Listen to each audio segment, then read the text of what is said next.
Hello everyone, myself Kirti and welcome to maths learner.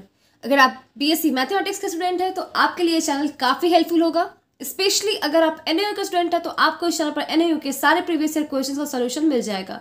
अगर आपका subsidiary subject mathematics है तो भी आपके लिए चैनल काफ़ी हेल्पफुल होगा। इस चैनल पर आपको आपके असाइनमेंट क्वेश्चंस का सॉल्यूशन मिल जाएगा और आपके 2020 के भी क्वेश्चंस का सॉल्यूशन मिल जाएगा। तो हम लोग पिछले वीडियो में हम लोगों ने ग्रुप ए का क्वेश्चन नंबर 1 और 2 कर लिया था। आज हम लोग क्वेश्चन नंबर 3 करने जा रहे हैं। तो देखते हैं हमारा क्वेश्चन नंबर 3 है। क्वेश्चन नंबर 3 जो है आपका वो अब्स्ट्रैक्ट अलजेब्रा से है ये क्वेश्चन। तो क्वेश्चन है आपका, prove that the set Pn of all permutations of n symbols is a finite non abelian group of order n। यहाँ पे आपका ऑर्डर n नहीं होगा, यहाँ पे ऑर्डर n फैक्टोरियल होगा। आपके क्वेश्चन में सिर्फ n दिया हुआ है पर वहाँ वो गलत है, यहाँ पे n फैक्टोरियल होगा आपका। With respect to composition of mappings as the operation. तो देखते हैं इसका सॉल्यूशन हम लोग। परम्यूटेशन का जब भी बात होता है तो उसमें आपका एक फाइनाइट सेट का बात होता है। कोई भी फाइनाइट सेट ही आपका परम्यूटेशन कहलाता है। तो सबसे पहले हम लोग प्रूफ में हम लोग मान लेंगे कि लेट एस इक्वल्स आपका a1 a2 a3 dot dot dot an एक फाइनाइट सेट मान ले रहे हैं जिसमें n डिस्टिंक्ट एलिमेंट है, जिसके एलिमेंट्स कितने n है। अब यहाँ पे हम लोग f एक मान रहे हैं आपका permutation a1 a2 dot dot an और b1 b2 dot dot an। अब आप लोगों को होगा कि ये a1 b1 a2 b2 ये सब क्या है। तो ये जो b1 होता है आपका ये फंक्शन होता है a1 का, इसको हम लोग इमेज होता है, सॉरी ये जो b1 होता है वो आपका इमेज होता है a1 का। तो यहाँ पे आपका a1 का इमेज b1 होगा, a2 का b2, an का bn। तो इसको हम लोग देखिए आगे देखिए, एज वी नो यहाँ पे आप देखो लिखा भी हुआ है, हम लोग लिखेंगे भी इसको कि as we know fa1 equals क्या है b1। fa1 मतलब ये आपका a1 का आपका जो सेट a है उसके सारे इमेजेस है यहाँ पे, ठीक है। तो यहाँ पे fa1 का b1 होगा, fa2 का b2 होगा और fan का आपका bn होगा। And the elements b1 b2 b3 dot dot bn of the second row are simply a different arrangement of n element of the set S।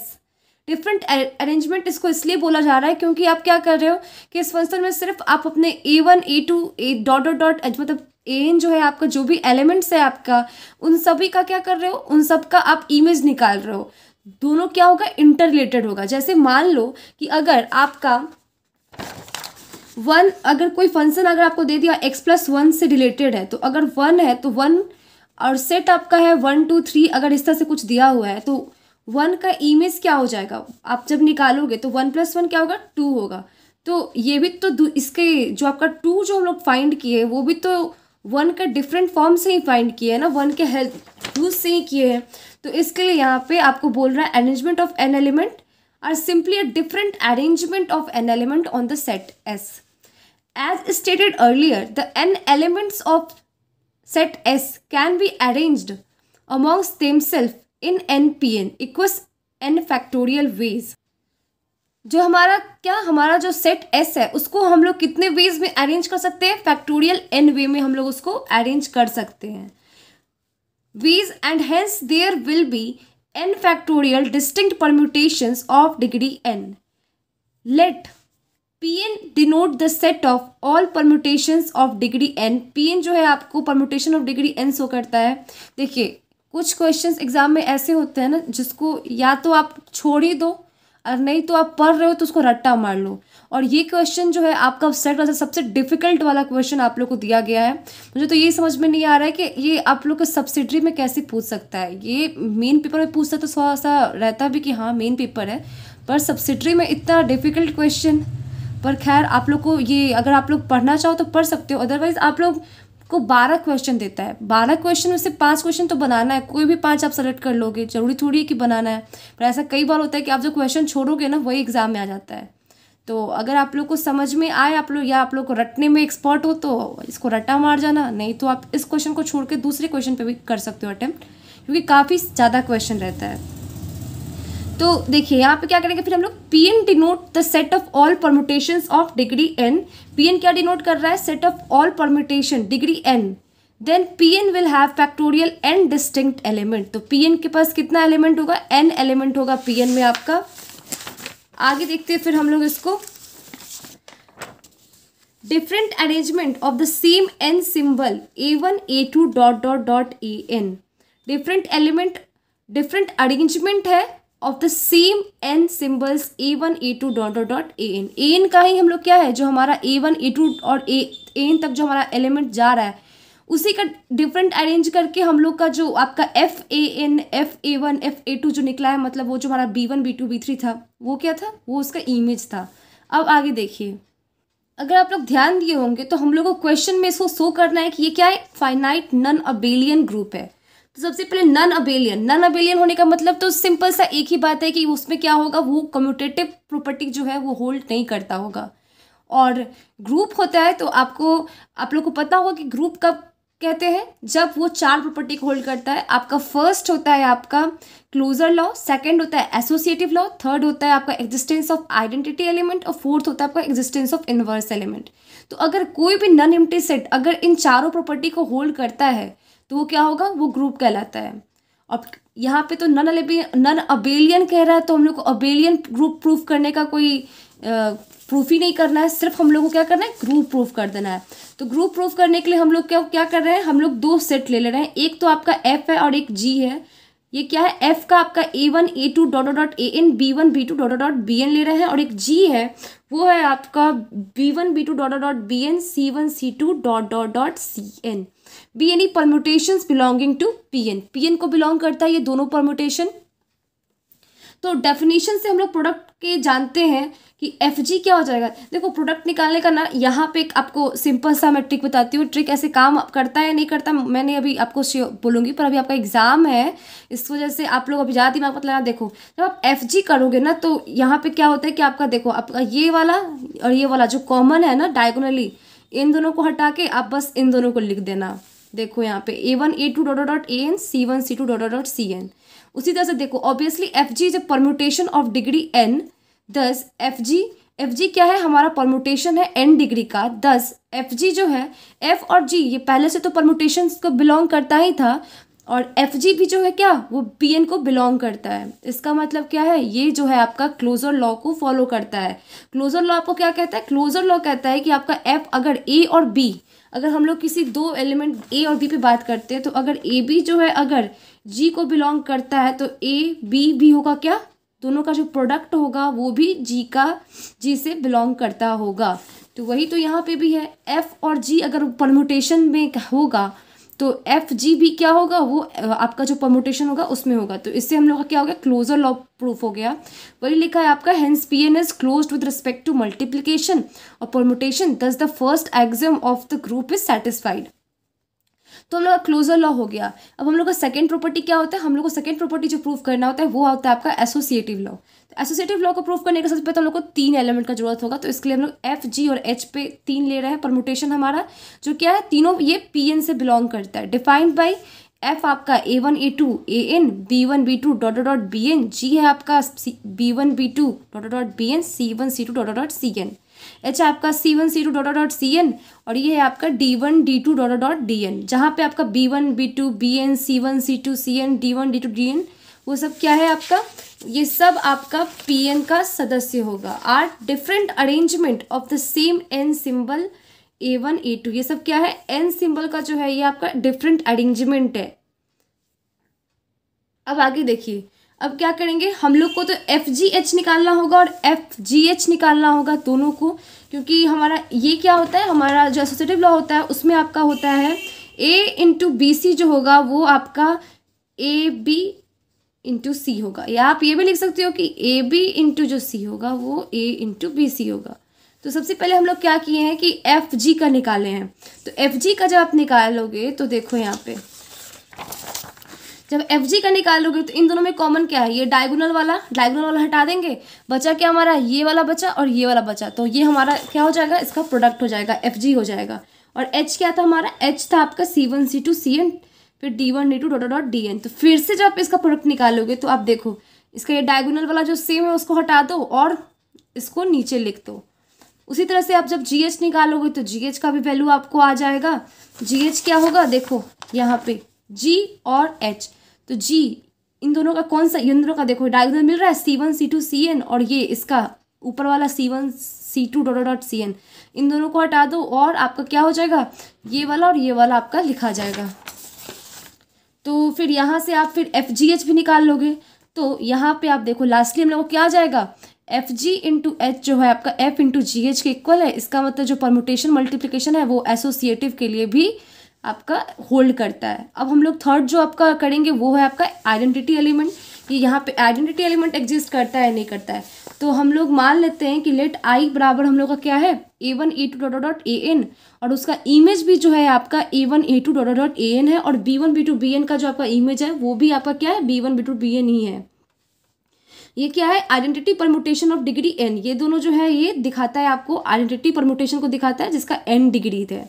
तो यहाँ पे I क्या है, Pn को बिलोंग करता है। अब हम लोग एक F मान ले रहे हैं कि F क्या है आपका A1 A2 dot dot AN, B1 B2 dot dot BN, और ये क्या है Pn को बिलोंग करता है। तो जब I इंटू F जब आप करोगे तो क्या होगा, ये दोनों तो डायगोनली सेम है, इन दोनों को हटा दोगे और इसका अपर वाला इसका लोअर वाला लिख दोगे, तो क्या आ जाएगा आपको कि आई एफ का जो वैल्यू है ये जो है आपको फिर से किसके इक्वल आ गया, एफ के इक्वल नहीं आ गया। हमारा एफ क्या था, इतना ही था। तो इसका मतलब क्या है, जो हमारा आइडेंटिटी एलिमेंट है आई जो है मतलब एग्जिस्ट करता है आपका आई इंटू एफ करने पे क्या आ गया, एफ आ गया। Hence identity permutation element of P N. यहाँ पे क्या है, आइडेंटिटी परमुटेशन भी आपको सही आपको होल्ड करता है ये। अब आगे देखो, एग्जिस्टेंस ऑफ इन्वर्स हम लोग करेंगे। तो ये आपका होता है, अगर हम लोग एफ हम लोग मान ले रहे हैं कि आपका A1 A2 AN तक है, B1 B2 BN तक है, वो क्या है PN से बिलोंग करता है, हमारे परमुटेशन ग्रुप से बिलोंग करता है। तो आपका G क्या हो जाएगा, G हम लोग फिर मान ले रहे हैं कि B1 B2 dot dot BN और A1 A2 dot dot AN also belong to PN। क्या है, ये PN को बिलोंग करता है। और इसका भी क्या है, इसका परमुटेशन क्या है, इसका डिग्री जो है उसका भी n है। तो अगर हम लोग इन्वर्स क्या होता है, इन्वर्स होता है वो जो आपका किसी भी नंबर का इन्वर्स क्या होता है, जब आप उस नंबर को उससे मल्टीप्लाई करो और आपको जो वैल्यू आएगा वो 1 होना चाहिए। तो अगर इसका f का हम लोग अगर f इंटू जी करें और इसका वैल्यू 1 आ जाएगा, इसका मतलब क्या होगा कि g जो है आपका f का इन्वर्स है।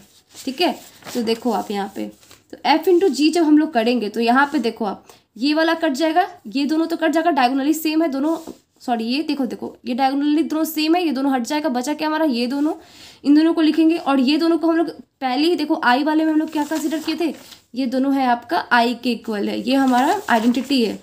तो इक्वल्स आई आ गया, उसी तरह से जब जी एफ निकालोगे तो ये दोनों आपको डायगोनली इसको आप हटाओगे और अपर वाले और लोअर वाले को लिखोगे, तो ये भी क्या हो गया आपका आई। इसका मतलब क्या है, एफ जी जो है आपका जी एफ के बराबर है, वो क्या आया, आई के इक्वल आया। तो यहाँ से आपको ये भी होगा कि ये क्या है, इन्वर्स, आपका जो इन्वर्स एलिमेंट भी जो है, एग्जिस्टेंस ऑफ इन्वर्स एलिमेंट को भी ये होल्ड करता है। Hence G is the inverse of F and we denote it by F inverse. मतलब जी जो है आपका क्या है, एफ का इन्वर्स है, उसको हम लोग कैसे दिखाएंगे, एफ इन्वर्स से दिखाएंगे। Thus each element belong to P N has got an inverse. इसका मतलब कि पी एन का जो भी एलिमेंट होगा वो सबके पास इन्वर्स एलिमेंट सब में एग्जिस्ट करता होगा। Taking all this in consideration, अगर इन सब को कंसिडर किया जाए तो P N is a group of order factorial N with respect to product of permutation as composition. और हम लोग को प्रूफ क्या करना था, यही करना था। तो इस तरह से हमारा फर्स्ट क्वेश्चन हो गया। ये क्वेश्चन काफ़ी लेंदी था, आप लोग चाहो तो इस क्वेश्चन को तैयार भी कर सकते हो। और अगर, क्योंकि अभी आप लोग के पास टाइम तो ज़्यादा है नहीं, पर देखिए 12 क्वेश्चन तो है ना, 12 क्वेश्चन बहुत ज़्यादा होता है। 12 क्वेश्चन में सिर्फ 5 क्वेश्चन बनाना है आप लोग को, तो घबराने की कोई बात नहीं है, कोई ना कोई 5 क्वेश्चन तो आप लोग बना ही लोगे।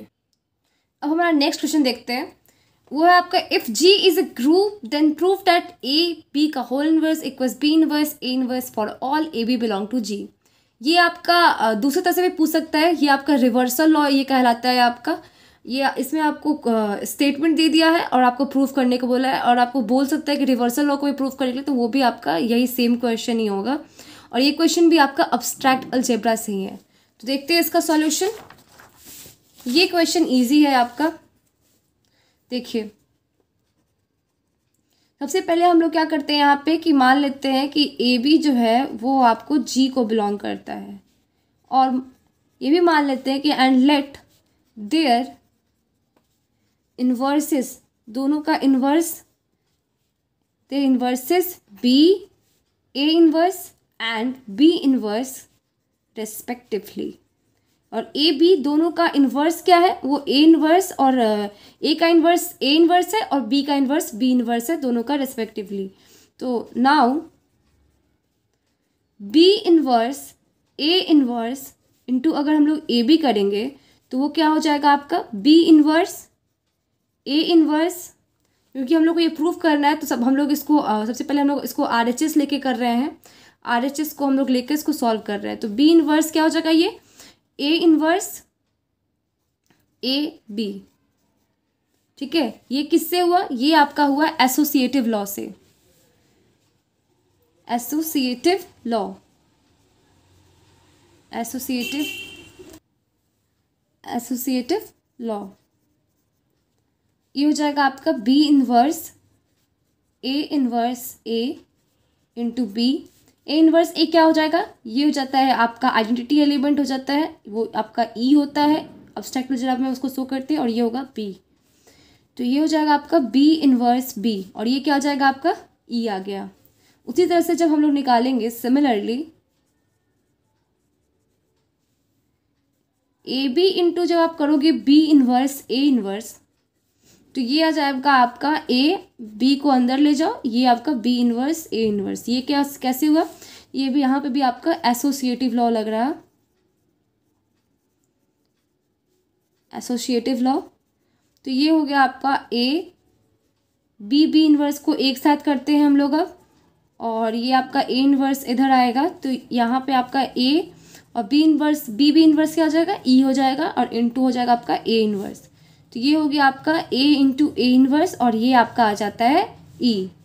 तो आपका फर्स्ट वाले में भी ई आ गया, सेकेंड वाले में भी ई आ गया। इससे हम लोग को क्या पता चलता है कि hence B inverse A inverse is the inverse of A B, that is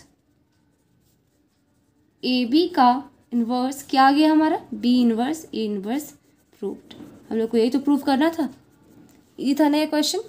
हम लोग हमारे नेक्स्ट क्वेश्चन पे जाते हैं बिना टाइम वेस्ट किए। हमारा नेक्स्ट क्वेश्चन भी आपका अब्स्ट्रैक्ट अलजेब्रा से ही है। वो है आपका if A and B are any two element of a group G then prove that the equation X equals B and Y A equals B have unique solution in G. ये आपका uniqueness of solution कहलाता है। ये भी आपका question जो है काफ़ी अच्छा क्वेश्चन है। तो देखते हैं इसका सॉल्यूशन, प्रूफ इसका देखते हैं हम लोग। तो यहाँ पे क्योंकि यहाँ पे क्या बोल रहा है, यहाँ पे ए एक्स इक्वल्स बी दे रहा है, तो जब हम लोग यहाँ पे दोनों साइड इन्वर्स लगाएंगे तो ये क्या हो जाएगा आपका A inverse A X equals A inverse B. जहाँ पे आपका ए इन्वर्स क्या है, where A inverse being inverse element of A belong to G. ठीक है, आगे देखिए। तो ये हो जाएगा आपका ए इन्वर्स ए को आप एक साथ ले जाओ, एक्स को बाहर निकालो, तो ये हो जाएगा आपका A inverse A X equals A inverse B. A inverse ए आपका क्या हो जाता है, ई हो जाता है, और ये हो गया x equals A inverse B. तो ये हो जाएगा आपका एक्स इक्वल्स आ गया आपका ए इन्वर्स बी। ठीक है, देखिए नाउ हम लोग को ये भी प्रूफ करना है कि क्या ये जो है आपका यूनिक सॉल्यूशन है। क्या है, यूनिक सॉल्यूशन है। इसका मतलब इसके अलावा दूसरा कोई सॉल्यूशन हो ही नहीं सकता है। तो देखते हैं, now we have to prove that क्या प्रूव करना है कि x जो है वो यूनिक है, मतलब इसका जो आपका सॉल्यूशन है वो यूनिक है। तो if possible we take x equals C ले लेते हैं। मान लेते हैं हम लोग कि x का जो है एक हम लोग दूसरा वैल्यू मान लेते हैं c। क्यों, तो हम लोग को प्रूव करना है कि x का सिर्फ एक यही वैल्यू हो सकता है।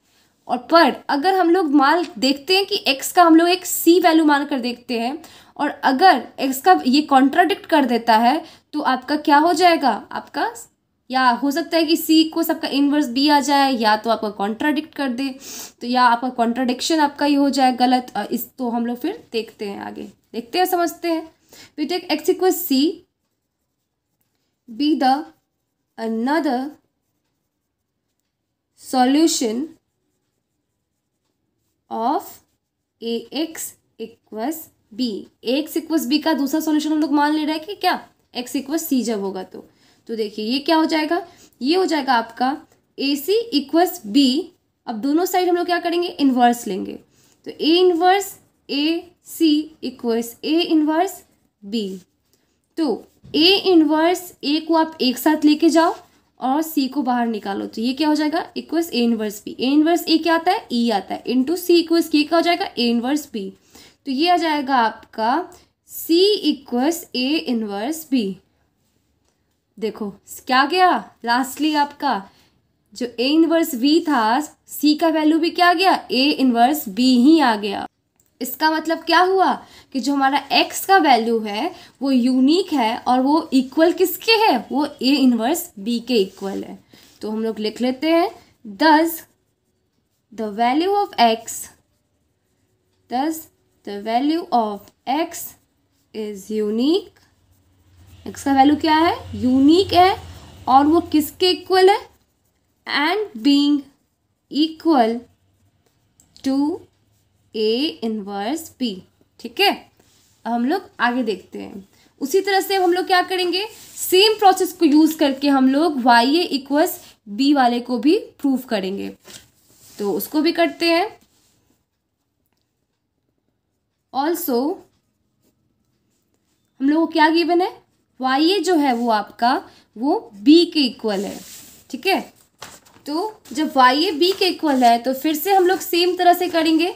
अब इस बार हम लोग क्या करेंगे, देखिए वाई ए और ए इन्वर्स को हम लोग इस बार इधर साइड लाएंगे, तो ये आपका हो जाएगा बी ए इन्वर्स। ठीक है, अब क्या करोगे आप, वाई और ए इन्वर्स को एक साथ करोगे और इधर आपका हो जाएगा बी ए इन्वर्स।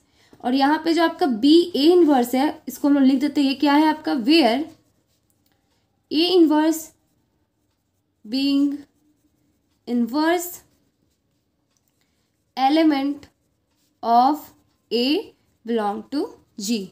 ठीक है, ये देखिए तो क्या आ गया, बी इक्वस ए इनवर्स। अब ए इनवर्स क्या हो जाएगा, ई हो जाएगा, और ये हो गया आपका बी ए इनवर्स। तो वाई ई क्या हो जाता है आपका, वाई हो जाता है। ई जो होता है ना आपका इनवर्स एलिमेंट, आपका अब्स्ट्रैक्ट अलजेब्रा में ई आपका 1 का वर्क करता है। जैसे 1 को किसी भी चीज़ से मल्टीप्लाई करो तो वही नंबर आता है, उसी तरह से ई को आप किसी भी चीज़ से मल्टीप्लाई करोगे तो वही आपका एलिमेंट आएगा। तो ये हो जाएगा आपका बी ए इनवर्स। अब हम लोग को यूनिकनेस भी तो दिखाना होगा कि y का जो ये हमारा वैल्यू जो आ रहा है वो क्या है, यूनिक है। Now we have to